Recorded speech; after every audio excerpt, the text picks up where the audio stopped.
मनाई जाती है छोटी दीपावली।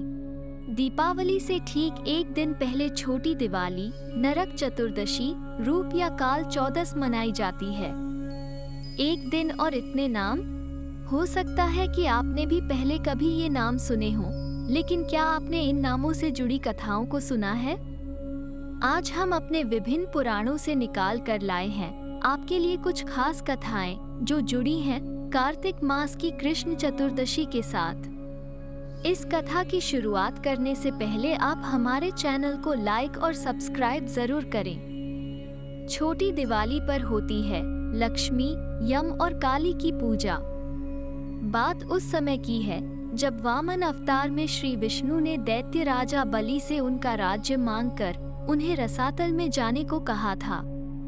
वामन देव की मांग को पूरा करने के बाद राजा बलि ने उनसे कहा कि अब उन्हें भी वरदान चाहिए, क्योंकि छल करके उनसे उनका राज्य छीना गया है। अपने भक्तों पर प्रसन्न श्री विष्णु जी ने राजा बलि से पूछा कि उसे क्या चाहिए। राजा बलि ने कहा कि उसे 3 पग मांगे गए थे, इसलिए आज से अगले 3 दिनों के लिए हर वर्ष पृथ्वी पर मेरा ही राज्य होगा। साथ ही उस समय पृथ्वी पर जो भी दीपदान देगा उसके घर श्री लक्ष्मी हमेशा के लिए रहेंगी। श्रीहरि ने राजा बलि को चतुर्दशी से अगले 3 दिनों तक राज्य का वरदान दे दिया। इसलिए कहा जाता है कि कार्तिक मास की कृष्ण चतुर्दशी से अगले 3 दिन तक हमेशा ही अपने घरों में उत्सव मनाने चाहिए और श्री लक्ष्मी जी को प्रसन्न करने के लिए 3 दिन उनकी पूजा करते हुए दीपदान जरूर करना चाहिए। इस दिन लक्ष्मी जी का तेल मात्र में और गंगा जी का जल मात्र में निवास होता है। चतुर्दशी के दिन जो प्रातःकाल स्नान कर लेते हैं वे यमलोक को नहीं देखते। स्नान करने के बाद मृत्यु के पुत्र रूप 2 कुत्तों को दीपदान देना चाहिए। इसके बाद 14 यमों का तर्पण करना चाहिए। कहते हैं यमराज देवता और पितरी दोनों पदों पर स्थित होते हैं, इसलिए जिनके पिता जीवित हों वे भी यम और भीष्म के लिए तर्पण कर सकते हैं।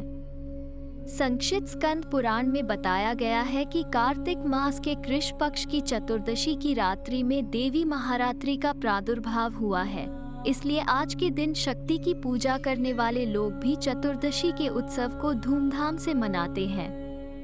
नरकासुर का वध। जिस समय वराह अवतार लेकर श्री विष्णु जी ने पृथ्वी अर्थात भूमि को रसातल से बाहर निकाला था, उसी समय श्री विष्णु के स्पर्श के कारण भूमि से भौम नामक असुर का जन्म हुआ। यही भौमासुर नरकासुर नाम से भी इस पृथ्वी पर जाना जाता था।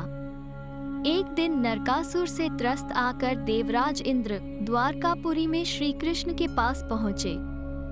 उन्होंने श्री कृष्ण को बताया कि इस नरकासुर ने देवताओं, राजाओं और सिद्धों की पुत्रियों का हरण कर लिया है। इसके साथ ही उसने वरुण देव का छत्र, मंदराचल पर्वत का शिखर अर्थात मणि पर्वत और देवमाता अदिति के अमृत बूंदों को टपकाने वाले कुंडलों को भी छीन लिया है। देवताओं को हमेशा ही सुख प्रदान करने वाले श्री कृष्ण ने अपने साथ अपनी रानी सत्यभामा को लिया और गरुड़ पर सवार होकर वे प्रयाग ज्योतिषपुर की ओर चले गए। श्रीहरि के सुदर्शन चक्र ने पहले शत्रुओं के सभी पाशों को काट डाला और उसके बाद मुरु नामक दैत्य को मार डाला। श्रीहरि के चक्र ने मुरु के 7000 पुत्रों को भी गिराया। इस प्रकार से कई दिग्गज दैत्यों को मारने के बाद श्रीहरि ने नरकासुर के पुर पर धावा बोल दिया। दोनों के बीच भयंकर युद्ध हुआ। नरकासुर ने हजारों अस्त्र शस्त्रों की बारिश कर दी। श्री कृष्ण के चक्र ने उस असुर के 2 टुकड़े कर दिए को देवी अदिति के दोनों कुंडल लौटा दिए। भूमि ने तब श्री कृष्ण को नरकासुर के कृत्यों को माफ करने के लिए भगवान से प्रार्थना की, जिसे भगवान ने सहर्ष स्वीकार कर लिया। भगवान श्री कृष्ण ने नरकासुर को वरदान मांगने को कहा, तो उसने कहा कि आज के दिन जो भी प्रातः काल मांगलिक स्नान करेगा वो कभी नरक का मुंह नहीं देखेगा। भगवान ने उसे ऐसा ही हो का वरदान दे दिया और उसके बाद वे अब भगवान नरकासुर के महल में गए। वहां उन्होंने वरुण देव का छत्र, मणि पर्वत, 16,100 कन्याएं, 4 दांतों वाले 6000 हाथी और काम्बोज देश के 21 लाख घोड़े देखे। श्री कृष्ण ने सभी रत्नों, कन्याओं, हाथी और घोड़ों को द्वारकापुरी भेज दिया। भगवान ने वरुण के छत्र, मणिपर्वत और कुंडलों को ले लिया और उन्हें उनके सही स्थान तक पहुंचा दिया। नरकासुर का वध श्री कृष्ण ने आज ही के दिन यानी कार्तिक मास की कृष्ण चतुर्दशी के दिन किया था, इसलिए इस दिन को नरक चतुर्दशी भी कहते हैं। माता अदिति को जब सत्यभामा ने श्री कृष्ण सहित प्रणाम कर कुंडल लौटाए तो उस समय माता अदिति ने सत्यभामा को वृद्धावस्था और कुरूपता कभी स्पर्श ना कर सके, इस प्रकार का वरदान दिया, जिस वजह से आज के दिन को रूप चौदस भी कहते हैं। यमराज का दूसरा नाम काल भी है, इसलिए आज के दिन को काल चौदस भी कहते हैं, क्योंकि इस दिन यमराज के लिए तर्पण भी किया जाता है। राजा बलि को भगवान विष्णु से मिले 3 दिन के राज्य के कारण श्री लक्ष्मी इन 3 दिन अपने भक्तों के घर पर जाती हैं और जो भक्तिभाव से उनकी पूजा अर्चना करता है वे उसके घर में स्थायी रूप में वास करती हैं। हम आशा करते हैं कि ये दीपावली आप सभी के लिए बहुत मंगलमय हो और आप सभी पर माता लक्ष्मी की अपार कृपा रहे।